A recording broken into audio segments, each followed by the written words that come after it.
Daniel, chapter 6. Daniel in the den of lions. It pleased Darius to appoint 120 satraps to rule throughout the kingdom, with 3 administrators over them, one of whom was Daniel.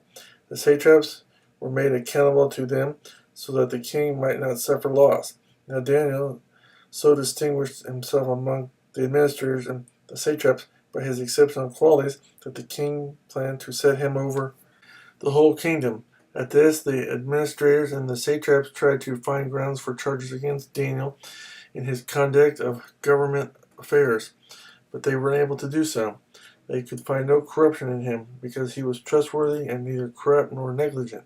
Finally, these men said, "We will never find any basis for charges against this man, Daniel, unless it has something to do with the law of his God." So the administrators and the satraps went as a group to the king and said, "O King Darius, live forever. The royal administrators, prefects, satraps, advisors, and governors have all agreed that the king should issue an edict and enforce the decree that anyone who prays to any god or man during the next 30 days, except to you, O king, shall be thrown into the lion's den. Now, O king, issue the decree and put it in writing so that it cannot be altered, in accordance with the laws of the Medes and Persians, which cannot be repealed." So King Darius put the decree in writing.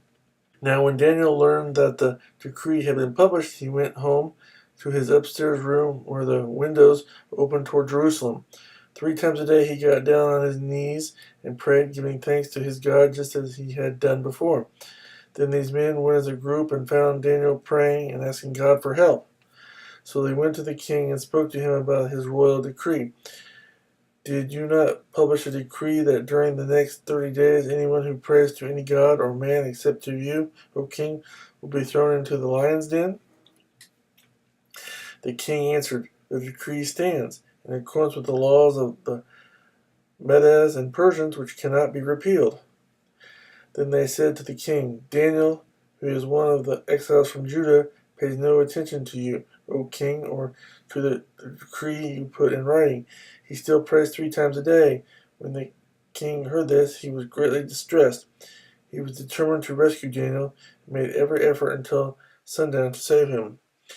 Then the men went as a group to the king and said to him, "Remember, O king, that according to the law of the Medes and Persians, no decree or edict that the king issues can be changed."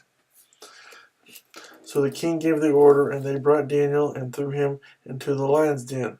The king said to Daniel, "May your God, whom you serve, continually rescue you."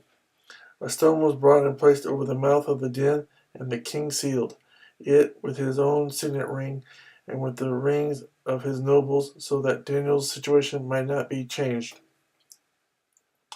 Then the king returned to his palace and spent the night without eating and without any entertainment being brought to him, and he could not sleep. At the first light of dawn, the king got up and hurried to the lion's den. When he came near the den, he called to Daniel in an anguished voice, "Daniel, servant of the living God, has your God, whom you serve continually, been able to rescue you from the lions?" Daniel answered, "O king, live forever. My God sent his angel, and he shut the mouths of the lions. They have not hurt me, because I was found innocent in his sight, nor have I ever done any wrong before you, O king." The king was overjoyed and gave orders to lift Daniel out of the den. And when Daniel was lifted from the den, no wound was found on him, because he had trusted in his God. At the king's command, the men who had falsely accused Daniel were brought in and thrown into the lion's den, along with their wives and children. And before they reached the floor of the den, the lions overpowered them and crushed all their bones. Then King Darius wrote to all the peoples, nations, and men of every language throughout the land, "May you prosper greatly. I issue a decree that in every part of my kingdom people must fear and reverence the God of Daniel. For he is the living God, and he endures forever. His kingdom will not be destroyed. His dominion will never end. He rescues and he saves. He performs signs and wonders in the heavens and on the earth. He has rescued Daniel from the power of the lions." So Daniel prospered during the reign of Darius and the reign of Cyrus the Persian.